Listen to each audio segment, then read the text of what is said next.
संत की रक्षा हो। ऐसा बटन दबाना तुमकी संत की रक्षा हो। ऐसा और पूज्य महाराज श्री का शुभ आगमन हो गया है। पूज्य अनिरुद्धाचार्य जी महाराज का आगमन हो गया है। आपकी करतल ध्वनि चलती रहे, बजती रहे पूज्य महाराज श्री के चरणों में।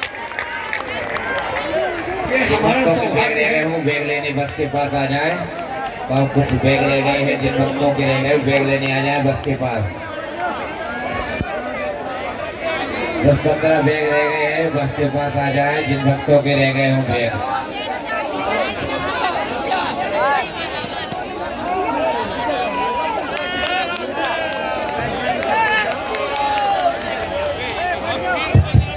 सीताराम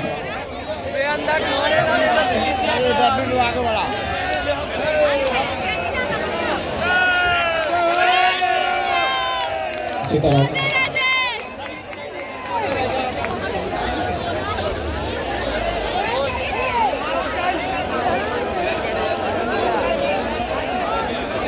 ऋषि शुक्ला जी का हम योग मंच के पास मंच के पास ना आए बोलिए।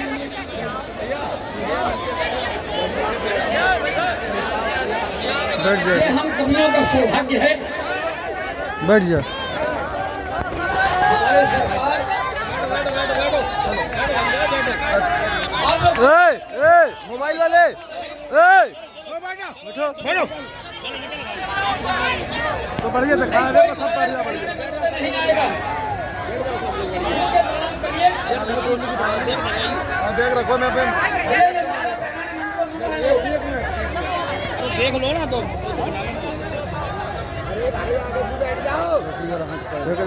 बैठे दोनों के आ जाए महाराज। कृपा करके आप लोग बैठ जाइए, सब लोग सामने खड़े हो गए।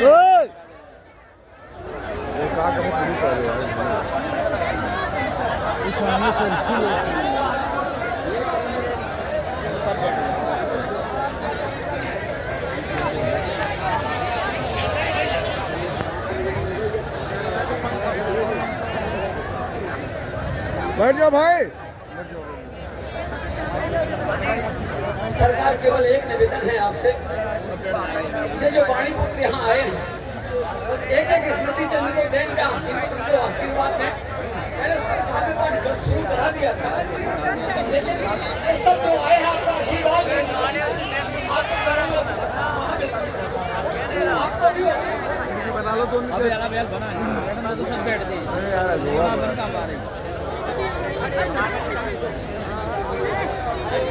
मैं बना नहीं रहा। महाराज जी का जो आदेश है, हमारे सरकार का जो आदेश है, उन्हीं के आदेशों पर ही मैं सदैव चला हूँ। और जब तक मेरा जीवन है आपके चरणों में समर्पित है सरकार, मैं प्रणाम करता हूँ परम पूज्य अनिरुद्धाचार्य जी के चरणों में। हम कवियों को आपका आशीर्वचन चाहिए, आपका लोग सब यार सरकार से प्रार्थना करेंगे। पहले आपके चरणों में प्रणाम करता हूँ यार, कवियों के लिए 2 शब्द कहने के ऊपर बैठ तो जाओ। हाँ मालक, अरे बैठ जाओ भैया यार।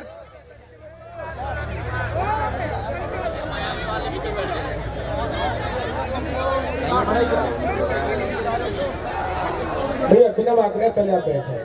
जो हमारे पत्रकार बंधु हैं, जो हमारे सोशल मीडिया की टीम है, उनसे बिना मांग रहे हैं आप अपने स्थान पर विराजमान हो जाए, इससे कि जो पीछे जो भक्त बैठे हैं, जो काफी समय से इंतजार कर रहे हैं बुद्ध भगवान के दर्शन के लिए, उनको अच्छे से दर्शन हो पाए। प्लीज बैठ जाए भैया, प्लीज बैठ जाए।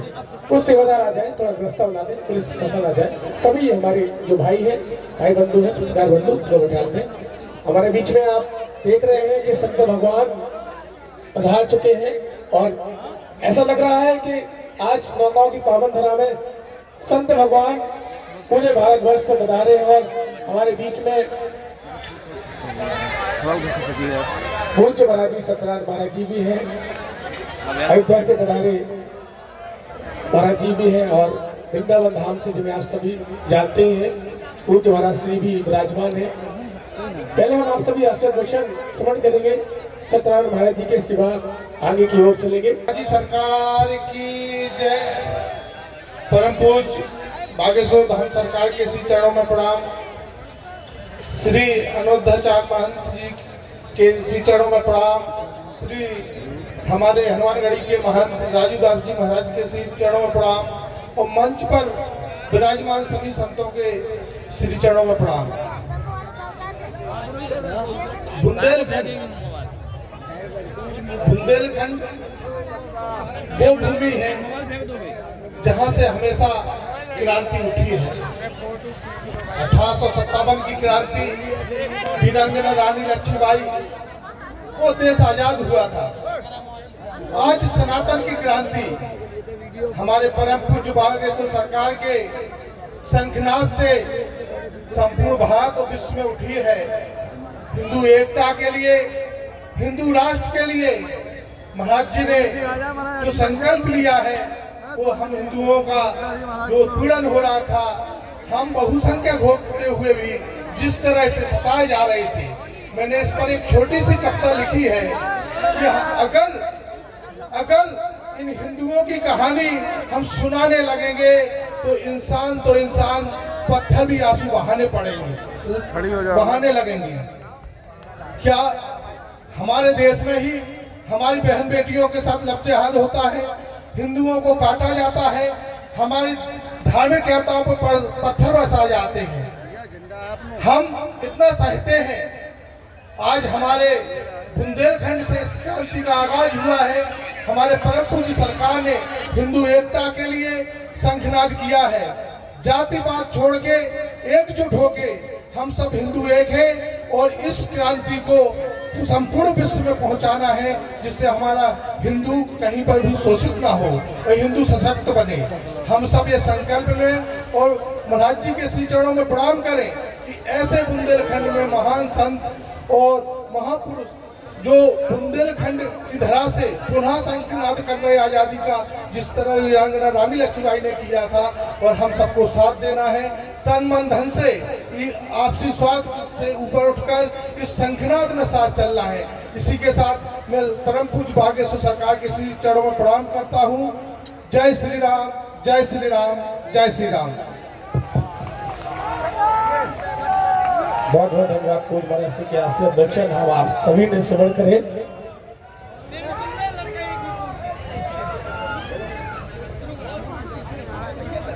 हमारे बीच में आज सनातन हिंदू एकता पद यात्रा का आज द्वितीय पड़ाव जो है आज विराम हुआ। नौगांव की पावन धरा में हम आप सभी शांति कॉलेज में विराजमान है और पूरे भारत से हर जगह से संत भगवान गुरुदेव भगवान के साथ आ रहे हैं सनातन हिंदू एकता पद यात्रा में। आप देख रहे हैं कि वृंदावन धाम से पधारे गौरी गोपाल आश्रम से पूज्य महाराज श्री, जिनके संकल्प भी बहुत ही अद्भुत है। आपने देखे भी होंगे टीवी के माध्यम से कि पूज्य महाराज श्री गौरी गोपाल आश्रम में वृद्धा माता पिता के का आश्रम है जो सेवा करते हैं। वहां पे जिनके बेटा या बेटी अपने माता पिता को घर से निकाल देते हैं, छोड़ देते हैं, ऐसे वृद्ध माता पिता की आप सेवा करते हैं। अन्नपूर्णा भंडारा प्रतिदिन वहां पर गौरी गोपाल आश्रम में चलता है। तो हमारे मध्य में विराजमान है पूज्य महाराज श्री गौरी गोपाल आश्रम के पूज्य श्री अनुरुद्धाचार्य जी महाराज जी हमारे मध्य में विराजमान है। उनके करतल ध्वनि से हम उनको प्रणाम करते हैं, तालियों से हम उनका स्वागत करेंगे और पूज्य महाराज जी का आशीर्वाद वचन हम सभी श्रवण करेंगे और उसके बाद फिर गुरुदेव भगवान के आशीर्वाद वचन श्रवण करेंगे। पूज्य महाराज जी के चरणों में मेरा आग्रह है कि आप हम सभी को आशीर्वाद वचन प्रदान करें। बैठ जाओ भाई। जय श्री राम। ये बैठ जाओ। जूते ही ना उतार। अरे यार उधर उतार लो भाई। बोलिए भक्त वत्सल भगवान की, पूज्य बागेश्वर धाम की, बालाजी सरकार की, श्री गौरी गोपाल भगवान की, श्री वृंदावन बिहारी लाल की, पूज्य महाराज जी की। भगवान की कृपा से संतों के चरणों में दास अनिरुद्ध का कोटि कोटि नमन। आचार्य जनों के बैठ जाओ भाई।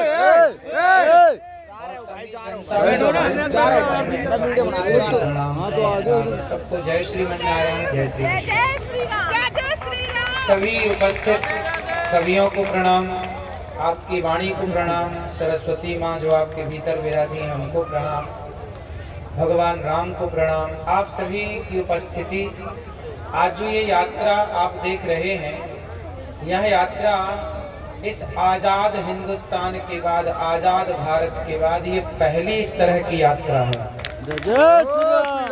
आज़ाद भारत 1947 में जब हम आज़ाद हुए, उसके बाद इस तरह की ये पहली इस तरह की यात्रा है कि सड़कों में इस तरह से भगवा झंडा हम सब देख पा रहे हैं एक साथ, इतने सनातनियों को एक साथ देख पा रहे हैं।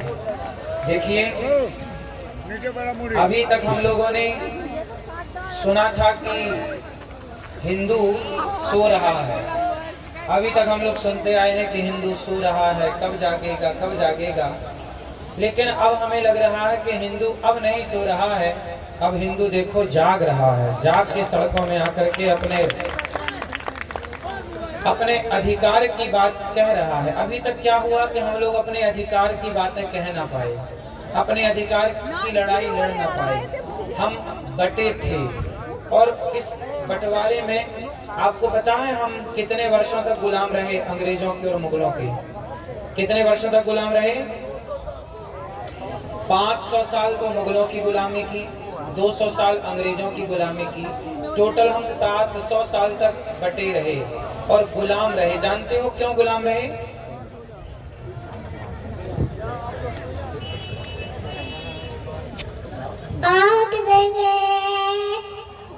भैया हटके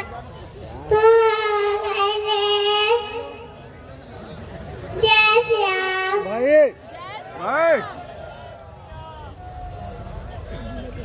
बालाजी के लिए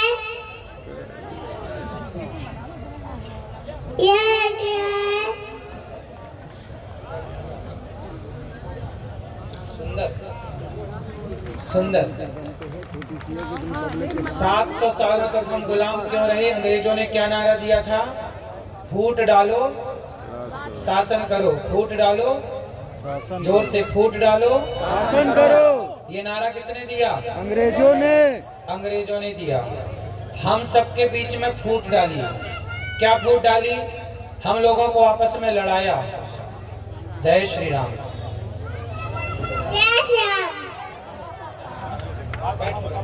बच्चे को बैठा लीजिए। तो हम फूट डालो शासन करो की राजनीति पे उलझे रहे, हम आपस में लड़ते रहे। हमने आपको पहले भी बताया है, पूज्य महाराज जी के द्वारा जो कन्याओं का विवाह हर वर्ष होता है, उस कन्याओं के विवाह में जब हम 2 वर्ष पहले पिछले वर्ष जब आए थे, तो महाराज जी के सामने ही, महाराज जी के साथ ही ये दास अनिरुद्ध ने कहा था, आपको याद होगा, हम कितने भाई हैं? 4 भाई हैं, ब्राह्मण, क्षत्रिय, वैश्य और।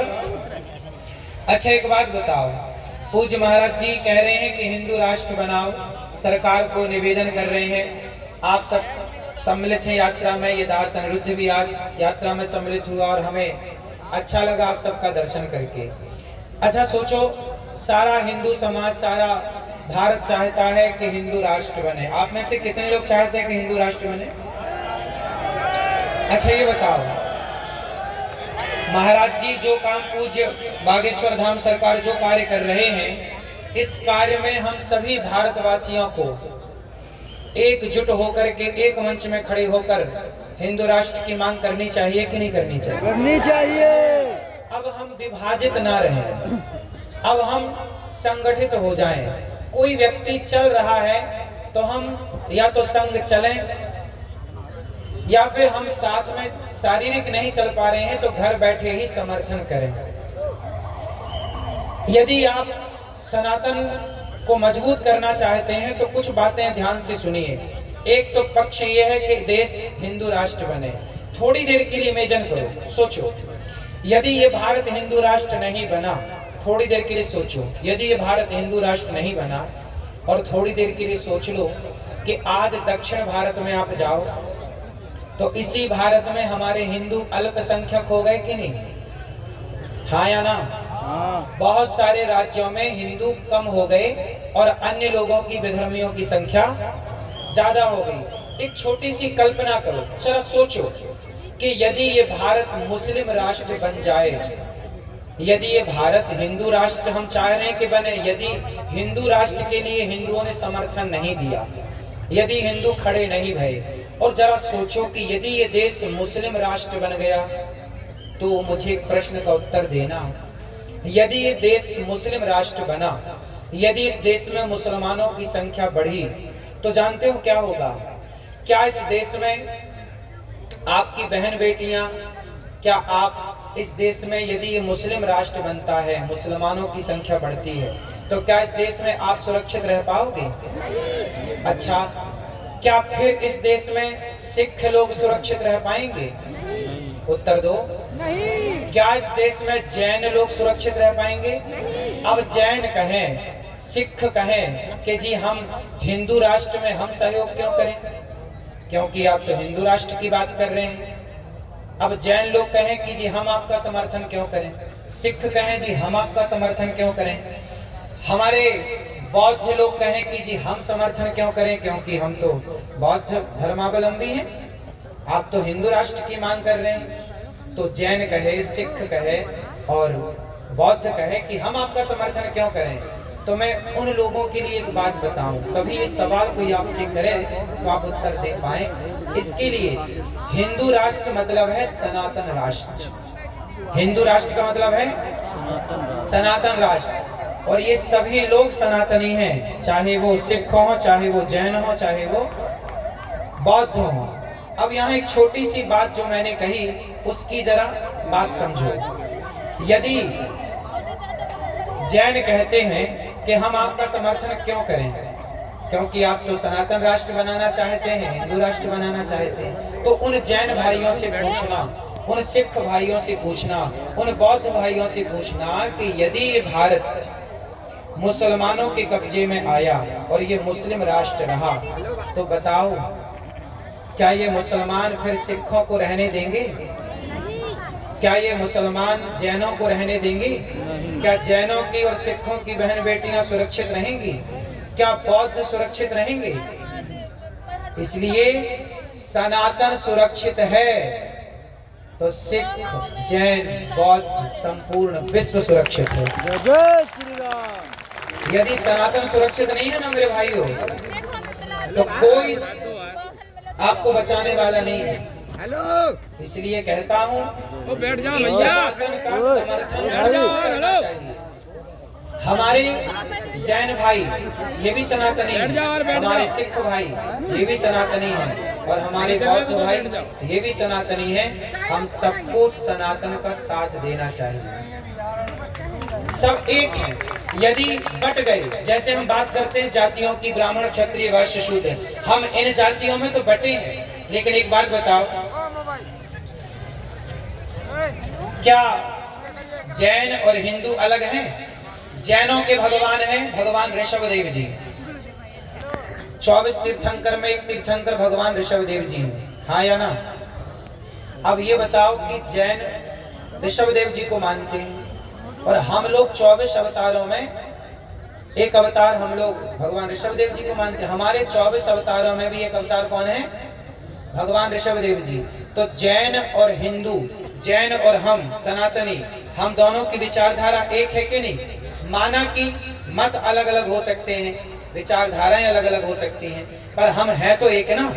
इसलिए मैं जब बात करूं सनातन की, मैं जब बात करूं सनातन धर्म की, मैं जब बात करूं हिंदू राष्ट्र की और सनातन राष्ट्र की, यदि कोई आपको कहे कि जी हिंदू राष्ट्र बन रहा है, हम क्यों नहीं, ये सनातन राष्ट्र है। हिंदू राष्ट्र मतलब सनातन राष्ट्र, और सनातन राष्ट्र बनेगा, हम सुरक्षित रहेंगे। सनातन कहते हैं ना कि नींव यदि बचेगी, नींव मजबूत है तो इमारत टिकी रहेगी, कितना भी तूफान और कितना भी भूकंप आए। नींव कमजोर है, इमारत कितनी सुंदर है तो ढह जाएगी, गिर जाएगी।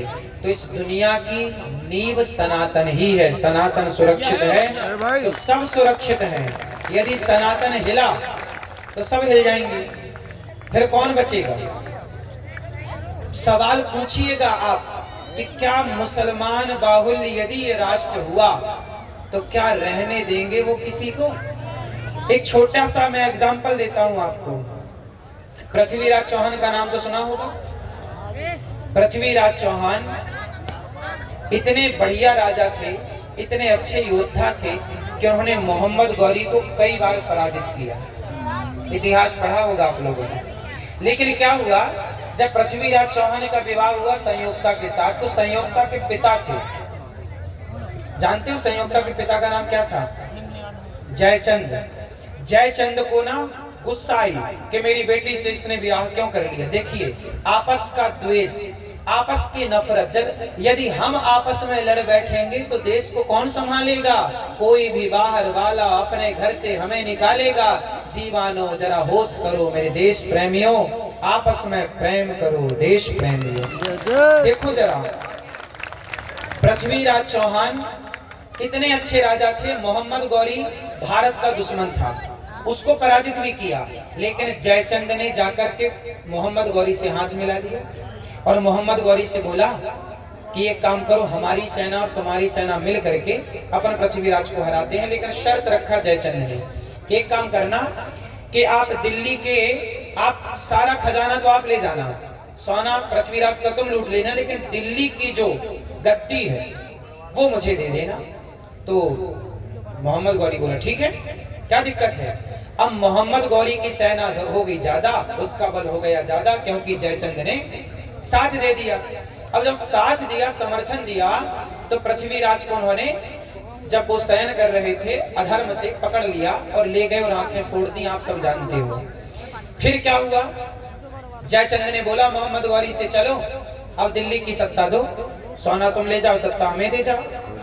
तब जयचंद को मोहम्मद गौरी ने चौराहे पर खड़ा करके मारा। उस जयचंद को कहा मोहम्मद गौरी ने कि मूर्ख, जब तू अपने देश के लोगों का सगा ना हो सका, जब तू अपने सगे दामाद का सगा ना हो सका, तो तू मोहम्मद गौरी का सगा होगा। जयचंद को मार दिया, तू गद्दार है।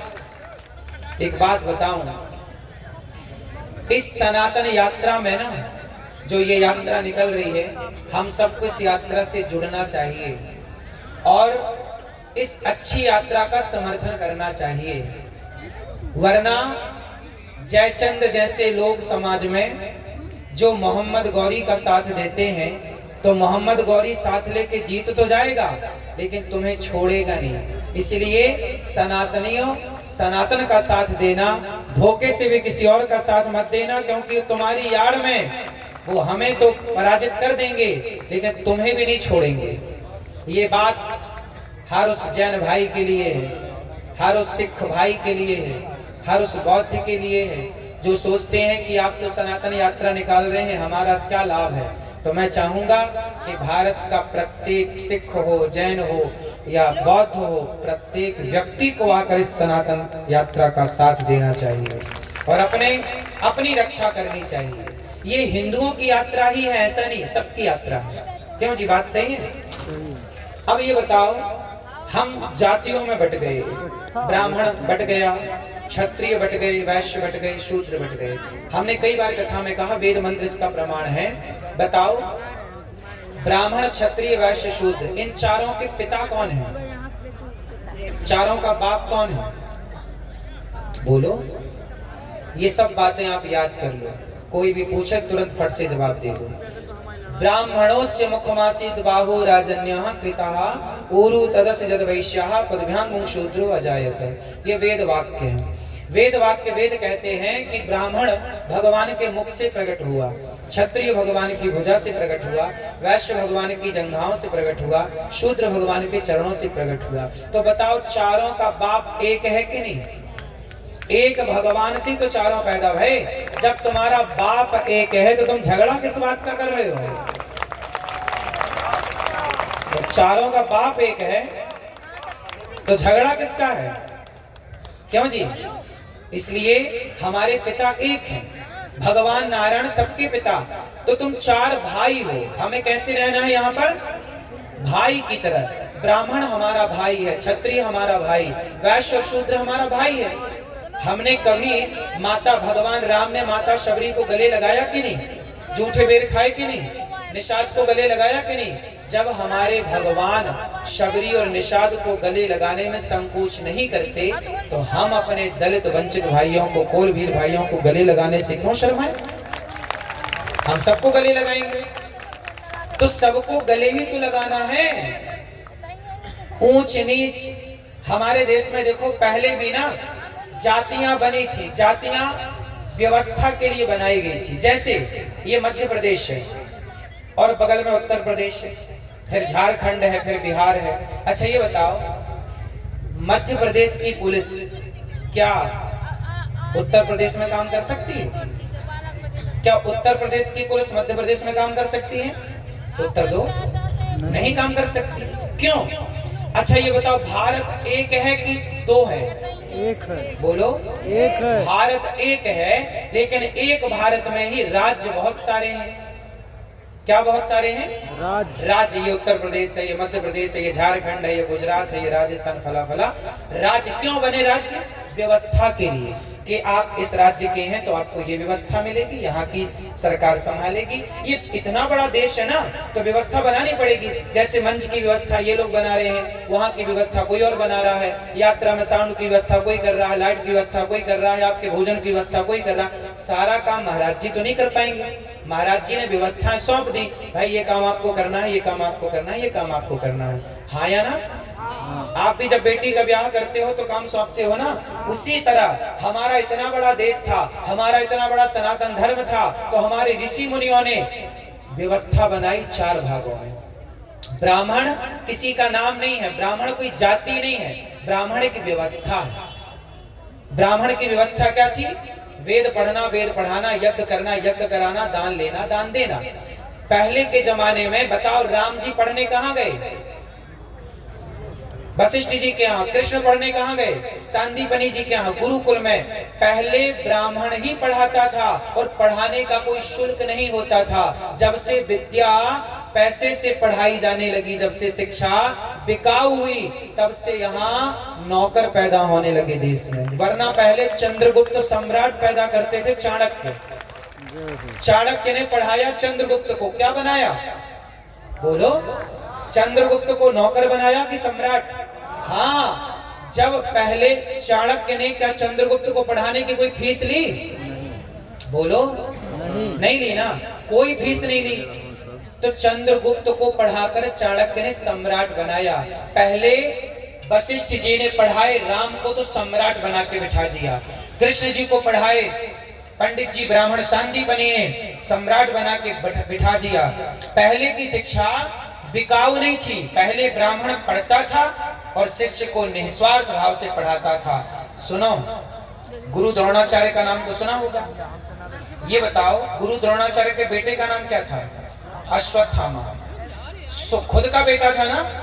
लेकिन अर्जुन, अब बताना, समझना, अर्जुन ज्यादा बड़े धनुर्धर थे कि अश्वत्थामा बड़ा धनुर्धर था? जोर से। क्यों? यदि अर्जुन को पढ़ा सकते हैं गुरु द्रोणाचार्य, तो खुद के बेटे को भी तो पढ़ा सकते थे ना। अर्जुन को इतना बड़ा योद्धा बना सकते थे, तो खुद के बेटे को भी तो बना सकते थे ना। क्यों नहीं बनाए? बताओ। क्योंकि जो ब्राह्मण था ना, ब्राह्मण जो होता है वो पढ़ाता है तो वो ये देख कर पढ़ाता है कि ये विद्या का प्रयोग कहाँ करेगा, ये पढ़ने योग्य है या नहीं, ये विद्या का सदुपयोग करेगा कि दुरुपयोग करेगा। उनको समझ आ गया कि मेरा बेटा मेरी विद्या का मिसयूज कर सकता है, इसलिए कुछ विद्याएं उन्होंने अपने पुत्र को ना दे करके अर्जुन को योग्य मान करके अर्जुन को पढ़ाया। ये पहले का ब्राह्मण था। ब्राह्मण निस्वार्थ पढ़ाएगा। ब्राह्मण का काम था पढ़ाना और कोई फीस नहीं लेना, ये काम था ब्राह्मण का। इसलिए गौरी गोपाल गुरुकुल में 150 बच्चे पढ़ रहे हैं, कोई फीस नहीं लगती उन बच्चों की। ये दास अनिरुद्ध उनकी सेवा करता है पढ़ाने लिखाने की। आज भी वो गुरुकुल परंपरा जिंदा है। तो ब्राह्मण का काम पढ़ाना था, ब्राह्मण एक व्यवस्था थी। क्षत्रिय क्या था? तलवार उठाओ चलो और राज्य की सीमा की रक्षा करो, देश की रक्षा करो। क्षत्रिय व्यवस्था थी जो तलवार उठाए। वैश्य जाओ पैसे कमा के लाओ, देश को मजबूत करो, पैसा कमाओ। शूद्र की व्यवस्था थी कि तुम सबके साथ, जैसे लोहार तलवार पृथ्वीराज चौहान के पास जो तलवार थी, वो तलवार किसने बनाई थी? महाराणा प्रताप के पास तलवार थी, झांसी की रानी के पास तलवार थी। तो क्या झांसी की रानी खुद ने तलवार बनाई थी? कोई लोहार ही तो बनाया होगा, नहीं बनाया होगा। तो जितना बड़ा योगदान झांसी की रानी का है तलवार चलाने में, तो क्या उस लोहार का नहीं है तलवार बनाने में? इसलिए हम लोग संगठित तो शुरू से थे। नेताओं ने जातवाद का जहर घोल के हमसे आपको अलग कर दिया, आपसे आपको अलग कर दिया, आपसे आपको अलग कर दिया, और हम बढ़ते गए अपने अधिकार के लिए। देखो ये रात के 12 बजे सभा करनी पड़ रही है कि हम एक हैं, केवल ये बताने के लिए रात के 12 बजे खड़ा होना पड़ रहा है कि भैया तुम एक थे, एक हो, एक ही रहोगे। लेकिन फिर भी इस देश में आज भी जातियों के नाम पे लोग बैठ रहे हैं। ब्राह्मणिक व्यवस्था है बेटा, क्षत्रिय व्यवस्था है, वैश्य व्यवस्था है, और शूद्र हम सबके साथ सदा से खड़ा रहा। तो जो शूद्र हमें, हमारा मोची भाई हमें चप्पल जूता बना के देता था, तलवार बना के देता था, कुम्हार के बनाए घड़े से ही हम पानी पीते चले आए हैं सदियों से। अब बताओ, जब बच्चा पैदा होता था ना, सुनो, तुम्हारे बाप दादे जब पैदा हुए थे ना, तो गांव में एक ताई हुआ करती थी। वो ताई जो अनपढ़ थी लेकिन आज के डॉक्टरों से बढ़िया थी, नहीं थी। बच्चा घूम जाए तो ऑपरेशन ही करती थी, पेट में घुमा के ठीक कर देती थी। वो इतनी बड़ी ज्ञानी थी, वो नहीं थी। उसे आज डॉक्टर नहीं मानते, आजकल वो डॉक्टर के लेवल पे नहीं आती, आजकल लोगों ने उसको हटा दिया। लेकिन वो ताई वर्षों से, आज तो चलो 70 साल से हम देख रहे हैं हॉस्पिटल, आज के 70 साल पहले तो सब गाँव में ना नॉर्मल डिलीवरियां होती थी। और वो ताई आती थी नरा काटने, तुम्हारे बाप दादों को नरा उसी ताई ने काटा, और मुंह में हाथ डाल के गंदगी निकाल के वही नहलाती थी। जब तक कहते हैं वो ताई स्नान नहीं कराती थी, तब तक बच्चा शुद्ध नहीं होता था। तो जिसके स्पर्श करने से, जिसके छूने से तुम्हारी संतान शुद्ध होती है, वो ताई भला अशुद्ध कैसे हो सकती है? वो ताई भला अछूत कैसे हो सकती है? हैं? वो अछूत हो सकती है? इसलिए ये जो छुआछूत की भावना है, ये छुआछूत की भावना हम मिटाएं। और देखो, हम बात नहीं कर रहे हैं कि नहीं जी छुआछूत नहीं होनी चाहिए। मैं केवल यहाँ भाषण देने नहीं आया। गौरी गोपाल आश्रम आना, पूज्य महाराज जी के चरण पड़े हैं। गौरी गोपाल आश्रम में माताएं रहती हैं 290। वो ब्राह्मण माँ भी है वहाँ, क्षत्रिय माँ भी वहाँ, वैश्य माँ भी वहाँ, शूद्र माँ। मैंने आज तक किसी माता से जात नहीं पूछी, सभी माँओं के पांव दबाता हूँ एक साथ। तो मैं केवल छुआछूत मिटाओ केवल कह नहीं रहा हूँ। गौरी गोपाल में वर्षों से चल रहा है, मैं छुआछूत नहीं मानता। देखो ना, गौरी गोपाल में सब माँ के पांव दबाता हूँ। गौरी गोपाल में एक रसोई चलती है, पूज्य महाराज जी भी देखो रसोई चला रहे हैं।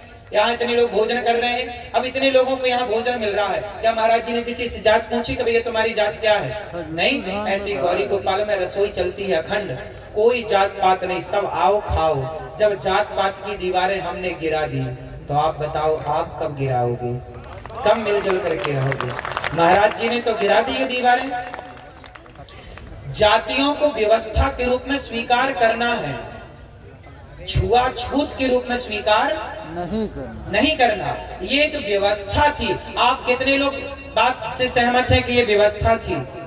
ये ऊंच नीच छुआछूत मैंने तो कभी अपने पूरे जीवन में, मैंने सबके साथ में बैठता हूँ, मैं आपके साथ बैठता हूँ, आपके साथ बैठता हूँ, मैं कभी जात पूछ के नहीं बैठता कि भैया तेरी जात क्या है। सबको गले लगाने में बुराई क्या है? राह में आए जो दीन दुखी सबको गले से लगाते और प्रेम की गंगा बहाते रहो। तो भैया ये बताओ, आज से 23 घंटे आप काम करो परिवार के लिए, पैसे कमाओ बिंदास, खूब पैसा कमाना चाहिए। पैसा कमाओगे ना तो ताकत होगी। पैसा है ना तो आपसे लोग राम राम करते हैं, पैसा नहीं है तो लोग राम राम भी। इसलिए आपके पास पैसा होना चाहिए मेरे दोस्तों, खूब पैसा कमाना। लेकिन एक छोटी सी बात याद रखना, 23 घंटे काम करना, पत्नी को समय देना, पति को समय देना, बच्चों को समय देना, माँ को, पिता को, समाज को, दोस्तों को समय देना। 23 घंटे खूब व्यापार को समय दो, बिजनेस को समय दो, काम को समय दो। 23 घंटे खूब काम करो, परिवार व्यापार संभालो, पर 1 घंटा निकालो कि उस 1 घंटे में जाकर के उन गांव के, उन जंगलों के दलितों के पास, वंचितों के पास, शोषितों के पास जाकर बैठोगे और धर्म की बात करोगे, ताकि वो धर्मांतरण ना कर लें। आप बताइए, आज हमारे देश में क्या धर्मांतरण नहीं हो रहा है? क्यों हो रहा है? क्योंकि हम लोग उन लोगों से मिलना जुलना छोड़ दिए जो गांव के ना जंगल के कोल भील हैं, आदिवासी हैं, उन लोगों से हम लोग मिलते नहीं। उनको कोई आटा की जरूरत है, दाल की जरूरत है, बेटी का ब्याह नहीं हो पा रहा है, तो भैया आप सबसे प्रार्थना है तुम गांव के लोग थोड़ा पैसा इकट्ठा कर लो, चंदा, और वो गरीब है तो उसकी बेटी का ब्याह करा दो। खाने को रोटी नहीं है, थोड़ा आटा की व्यवस्था करा दो, थोड़ा चावल की व्यवस्था कर दो। यदि तुम हिंदुओं के साथ खड़े रहे ना तो क्या मजाल के हिंदुओं को कोई बरगला के ले जाए अपने धर्म की ओर। यदि आपने साथ दिया तो किसी आज पादरी आता है और जाके हिंदुओं का धर्मांतरण करा देता है। जहां मंदिर थे वहां आज वो बन गई, क्या बोलते हैं उसको, चर्च बन गई। क्यों बन गई भैया? आज हम लोगों ने जाना आना छोड़ दिया, मिलना जुलना छोड़ दिया। सारा समय हम मोबाइल पर रहते हैं, रील पर रहते हैं, फेसबुक व्हाट्सएप इंस्टाग्राम पर रहते हैं। भैया समझो, ये महाराज जी पैदल चल रहे हैं, छाले पड़ गए, देखिए क्यों चल रहे हैं। अभी मैंने के साथ चला लगभग 1-2 किलोमीटर जो भी चला, तो मैंने देखा कि महाराज जी कितने बढ़िया हैं कि दूर खड़ी कोई बहन ना, दूर खड़ा कोई दादा, दूर खड़ा कोई बच्चा, उसे भी ये देख लेते हैं और बुला लेते हैं, आओ यहाँ आओ। जो लोग इनसे नहीं मिल सकते थे इस यात्रा में, जैसे भगवान राम राजा बनने के पहले 14 साल वनवास गए और वनवास में शबरी तक पहुंच गए, निषाद तक पहुंच गए और बंदर भालुओं तक पहुंच गए, तब जाके राम जी राजा बने। ऐसे महाराज जी निकल करके सब तक पहुंच रहे हैं कि कोई न छूटे। ये एक अच्छा संकेत है, ये एक अच्छा, बोलो जय श्री राम, अच्छा संकेत है। ऐसा ही होना चाहिए। हम लोगों को गांव-गांव जाना चाहिए, घर घर जाना चाहिए। आप सब लोग भी इस यात्रा 9 दिन की यात्रा पूरी करके जब घर जाएं तो संकल्प लें, आपके गांव के आसपास आपको पता तो होगा ना कि इस आदमी ने धर्मांतरण कर लिया है, उसके पास जाके बैठो, गीता ले जाओ। भैया तुम्हें क्या दिक्कत थी सनातन धर्म से?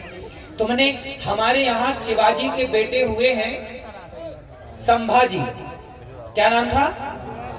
संभाजी के बारे में जरा गूगल में सर्च कर लेना, अभी रात को या कल पता चल जाएगा। संभाजी ने खूब युद्ध जीते, लेकिन एक बार मुगलों ने धोखे से पकड़ लिया। ये मुगलों ने धोखा बहुत किया है। हम ईमानदारी से चलते रहे, पीठ से अब पीठ में आके वार कर दिया। अब क्या करें, हम आपकी तरफ देख रहे, कोई पीठ में मार दे तो मर ही जाएंगे। ये छाती पे प्रहार करे कब है? ये तो पीछे से खंजर भौंके हैं ना। तो संभाजी को इन्होंने पकड़ लिया और संभाजी के बारे में जब मैंने पढ़ा, और आप पढ़ोगे ना रो पढ़ोगे, तुम्हारी आंखों में आंसू आएंगे। संभाजी के नाखून पकड़ के उन्होंने चिमटी से, बड़े जो होता है लोहे की, पकड़ के खींच लिया, नाखून उखड़ गया और उस उखड़े नाखून में गरम गरम पानी डाला मुगलों ने। सोचो, फिर सरिया जलता हुआ लाए, यहाँ धसाया और जब घाव हुआ तो नमक डाल करके घिस दिया, ऐसे ऐसे। संभाजी लगभग 39 दिन तक इस तरह से तड़पाया। उंगली काट दी एक, आज एक उंगली काटी, कल फिर ये पंजा काट दिया, फिर ये काट दिया। बस सोचो कितना कष्ट। और क्यों संभाजी की गर्दन में तलवार रखी? सुनो, धर्मांतरण कर लो, तुम मुगल हो जाओ, तुम मुसलमान बन जाओ, हम तुम्हें छोड़ देंगे। संभाजी बोले मारोगे और क्या करोगे? स्वधर्मे निधनम श्रेयः पर धर्मो भयावह। गीता में लिखा है कि अपने धर्म में रह के मर जाना अच्छा है, पर अपने धर्म का परित्याग करना अच्छा नहीं है। इसका उदाहरण संभाजी महाराज है। मर गए, शरीर के टुकड़े टुकड़े हो गए। अरे गुरु गोविंद सिंह जी के बच्चों के बारे में नहीं सुना? 2 बच्चों को, 2 तो शहीद हो गए थे और 2 बच्चों को दीवार में चुनवा दिया। एक 5 साल का छोरा, एक 7 साल का बच्चा। क्यों, यही उम्र थी लगभग। 7 साल के बच्चा कितना बड़ा होता भैया? 7 साल का बच्चा, 7 साल के बच्चे को जिंदा दीवार में चिनवा दिया, दीवार खड़ी कर दी आगे पीछे से, जिंदा बच्चों को दीवार। सोचिए क्यों? बच्चों से कहा तलवार रख के गर्दन में, धर्म बदल लो। 5 साल का बच्चा बोला मार दो, मर जाएंगे पर धर्म परिवर्तन नहीं करेंगे। क्या खून था, क्या जज्बा था, क्या प्रेम था अपने धर्म से। और आज का आदमी 500 रुपया में बिक जाता है। 500 रुपया कोई दे दे, 1000 रुपया कोई दे दे, तो आदमी धर्म परिवर्तन करने को तैयार है। मेरे दोस्तों, ये सब इसलिए हो रहा है कि आप जैसे युवा अभी हमारे गांव के वंचितों तक, शोषित तक, आदिवासी दलित भाइयों तक पहुंचे नहीं हैं। आपसे मेरी हाथ जोड़ के प्रार्थना है, पूज्य महाराज जी की भी आपसे यही प्रार्थना है। और ये यात्रा इसीलिए निकाली गई है कि महाराज जी सब तक पहुंचे। मुझे बहुत अच्छा लगा जब मैंने सुना कि महाराज जी ने यात्रा निकाली, मैं लालायित हो गया और इनके प्यार ने मुझे खींच लिया, आप सबके प्यार ने खींच लिया और आज आप सबके बीच में सेवा करने के लिए दास हाजिर हैं। तो मुझे कितने लोग, मैं जब भी कथा करने जाता हूँ, मैं बिहार गया हूँ कथा करने, जहां भी मैं कथा करने जाता हूँ, अभी मैं यहाँ ददरुआ धाम और ग्वालियर में कथा थी, मैं जहाँ कथा करने जाता हूँ मैं गरीब दीन दुखियों के घर जरूर जाता हूँ और उनसे पूछता हूँ कि तुम्हें कोई पैसे दे के धर्मांतरण तो नहीं कराने आता? यदि मैं जा के पूछ सकता हूँ, महाराज जी जा के पूछ सकते हैं, तो आपकी भी तो जिम्मेदारी है कि आप भी जा के पूछें। कोई दिक्कत है तो आप उनका सहयोग करें। अपने दोस्त, जैसे शराब पीने के लिए तुम लोग सहयोग कर लेते हो ना, यार जरा 100 तो मिलाओ, 100 तो मिलाओ, पौवा ले आते हैं, पी लेते हैं। यदि शराब के लिए तुम सहयोग कर सकते हो तो किसी हिंदू ने जो धर्मांतरण कर लिया है, यदि तुम्हारे 1000-2000 की मदद कर देने से वो घर वापसी कर रहा है, तो भैया मदद करना सही है कि गलत है? तो कितने लोग आज से ये मुहिम भी चलाएंगे? 1 घंटा राष्ट्र को देंगे, 1 घंटा धर्म को देंगे। किसको देंगे? 23 घंटा परिवार व्यापार के लिए काम करेंगे और 1 घंटा बैठेंगे दीन दुखी शोषित वंचित दलितों के पास जाके। क्यों भैया, कोई कमी तो नहीं है, कोई दिक्कत तो नहीं है? महाराज जी ने 200-200 300 बेटियों का विवाह करते हैं। क्यों करते हैं? भीख मांग मांग के, भैया थोड़ा सहयोग करो, थोड़ा सेवा करो, लोग देते हैं और ये महाराज जी करते हैं। पिछली वर्ष विवाह हुआ कन्याओं का, महाराज जी ने सबको गाड़ियां दी, महाराज जी ने सबको कितना सामान दिया। एक बाप अपनी बेटी को जितना नहीं दे सकता, वो जो महाराज जी ने इतना कुछ दिया उन बेटियों को। क्यों? ये चाहते हैं कि हमारे देश में हिंदू धर्मांतरण की आग में ना झुलसे। तो ये जितनी मदद कर सकते हैं कर रहे हैं। कुछ मदद ये कर रहे हैं, कुछ मदद हम करें, कुछ मदद आप सब करो, है ना? गौरी गोपाल आश्रम में कितने लोग कथा सुन सुन के, कितने लोगों ने धर्म छोड़कर वापस आ गए केवल सुन सुन करके। कितने लोगों को हम जा के समझाते हैं, कितने लोगों को बैठ करके प्यार से समझाते हैं। आपने प्रश्नोत्तरी में भी सुना होगा, कितने लोग आए, बोले हमने पहले बदल लिया था, बाद में कथा सुनी तो वापस आए। तो ये सब चल रहा है। हम लोग अपने स्तर से तो जो बन रहा है कर रहे हैं, आप लोग भी करिए। हम सब जब खड़े होंगे, कहते हैं ना, ये 5 उंगलियां ऐसे करो सब लोग, ऐसे सारी उंगलियां अलग है ना, ये उंगलियां अलग हैं तो कमजोर हैं, कमजोर हैं। एक उंगली पकड़ के कोई भी तोड़ सकता है, लेकिन जब ये 5 उंगलियां इस तरह बनती हैं और किसी को पड़ जाए ठूसा तो दांत बाहर आ जाते हैं, हाँ या ना? तो जहां सुमति तहां संपत्ति नाना, जहां कुमति तहां विपत्ति निदाना। एक झाड़ू बहुत सारे तिनकों से जुड़कर बनती है। यदि वो झाड़ू तिनकों से जुड़ती है तो सारे कचरे को साफ करती है, और यदि वो झाड़ू स्वयं बिखर जाए तो खुद कचरा बन जाती है कि नहीं, हाँ या ना? मेरे सनातनियों, संगठित रहोगे तो कचरा साफ करते रहोगे, और यदि बिखर गए तो स्वयं कचरा बन जाओगे। इसलिए सबसे बड़ी बात है कि आपको संगठित होना है। तो अब से कितने लोग संगठित रहेंगे? जातियों के नाम पर हमें बंटना, बढ़िया बात कही किसी ने कि बटोगे तो कटोगे, बटोगे तो, बात सही है कि गलत है? सही है ना? तो फिर फॉलो करो, बटो मत, सबको गले लगाओगे, सब तक पहुंचोगे। कौन कौन पहुंचेगा? अपने गांव के आसपास के जंगल के कोल भील आदिवासियों तक पहुंचना है और उनका सपोर्ट करना है, हाँ या ना? और पूज्य महाराज जी का साथ हम सबको मिलजुल करके देना है। पूज्य महाराज जी की यात्रा में, ऐसी यात्रा पहली बार आजाद भारत में देखने को मिली, और मैं चाहूंगा कि ऐसी यात्राएं अब सदा देखने को मिलती रहें।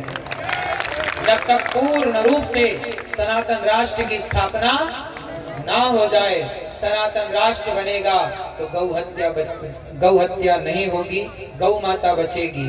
आज एक और 2013 में एक कानून बना, सुनो, एक आखिरी बात कह के, आपको रात हो रही है, सुबह उठना भी है, आखिरी बात कह के बात को पूरी करेंगे। 2013 में एक कानून बना हमारे देश में, इसी देश में जानते हो क्या कानून बना कि कोई भी मुसलमान खड़े होके कह दे कि ये जमीन हमारी है तो वो जमीन उसकी हो जाती है। आप कोर्ट केस नहीं कर सकते, अपील नहीं कर सकते। एक ऐसा कानून, अभी आपने सुना होगा अंबानी के घर को कह दिया मुसलमानों ने कि वक्फ बोर्ड का घर है, मतलब वक्फ बोर्ड की जमीन पे बना है। क्यों जी, बात सही है? ये सुना कि नहीं आप लोगों ने? अब सोचो कि वक्फ बोर्ड ने ये कह दिया, मुसलमानों ने ये कह दिया कि अंबानी का घर वक्फ बोर्ड की जमीन में बना है। अब सोचिए, अंबानी जैसों को ये नहीं छोड़ रहे हैं तो कल आपके घर में खड़े होके कह दें कि ये घर, ये जमीन वक्फ बोर्ड की है, तो कानून सरकार ने ऐसा बना दिया कि वो कह देंगे तो आपको खाली करना पड़ेगा। ये 2014-13 का कानून है, इसको आप पढ़िएगा, सर्च करिएगा, समझिएगा कि अब हमारे देश के नेता पुराने 2013 में ऐसा कानून बनाए, उसमें बताया जाता है कि केवल 14 मुसलमान थे और बाकी सबने, हिंदू नेताओं ने समर्थन करके कानून पास कर दिया मुसलमानों के पक्ष में कि वो किसी भी जमीन पे खड़े होकर कह दें कि हमारी है तो हिंदुओं को खाली करना पड़ेगी और वो कोर्ट में अपील भी नहीं कर सकते। ऐसा, अब बताइए ये सही है कि गलत है? अब आपकी जमीन पे खड़े होकर कह दें कि ये हमारी है तो खाली करना पड़ेगा, और कौन खाली करवाएगा? सरकार खाली करवाएगी, क्योंकि कानून बना दिया। अब सोचिए, इस देश में हमारी ही जमीनों पर वो कब्जाएं करने को तैयार है। फिर जाओगे कहां? मैंने कई बार एक बात दोहराई कि देखो, बांग्लादेश से खदेड़े गए तो भारत आए, पाकिस्तान से खदेड़े गए तो भारत आए, जम्मू कश्मीर से खदेड़े गए तो भारत के कोने कोने में गए। सोचो कि जिस दिन भारत से खदेड़े जाओगे कहां जाओगे? इसलिए सनातनियों को जगाने के लिए महाराज जी खड़े हैं। आपसे प्रार्थना है, जागो। और महाराज जी साक्षात मुझे लगता है कि भगवान ही सनातनियों के लिए इस धरती पर इस रूप में अवतार लेकर के किसी न किसी रूप से आए हैं और ये सनातन की इस तरह की सेवा कर रहे हैं। ये हमारे सनातन संस्कृति के लिए बब्बर शेर हैं और इनका साथ सदा हमें देना चाहिए, कंधे से कंधा मिलाकर खड़ा होना चाहिए। और मैं तो भारत के सबको निवेदन करूं कि महाराज जी जो काम कर रहे हैं बढ़िया कर रहे हैं। और सुनो, हम लोग बच्चे हैं, यदि हम लोग की गलती भी करें ना तो हमारे बड़े संत हैं, साधु हैं, वो आके हमें 2 थप्पड़ भी जमाए, कान पकड़ के भी कहें कि भाई आप ये गलत कर रहे हो, ये वो मार्गदर्शन करें। हम तो कहते हैं कि हम गलत हैं तो हमें आप समझाओ कि भाई ये आपने गलत कहा, हम उसे सुधार करेंगे। लेकिन यदि अच्छा काम कोई कर रहा है तो सबको साथ जरूर देना चाहिए। क्यों जी? यदि हम कोई गलत कदम रखें तो हमें समझा दो कि भैया आप ये गलत है, हम सुधार कर लेंगे। बच्चा गलती करता है तो मां थप्पड़ जमाती कि नहीं? बोलो। तो मैं भारत के तमाम साधु संतों से, तमाम बुद्धिजीवियों से, तमाम लोगों से प्रार्थना करूंगा कि इस यात्रा में आकर के अपना समर्थन दें और सनातन धर्म के लिए कंधे से कंधा मिलाकर चलने की जरूरत है, आगे बढ़ने की जरूरत है। तब एक अच्छे राष्ट्र का निर्माण होगा, तब एक अच्छे भारत का निर्माण होगा। बोलिए भारत माता की, भारत माता की, बागेश्वर धाम की, बागेश्वर धाम की, गौरी गोपाल भगवान की, गौरी गोपाल भगवान की।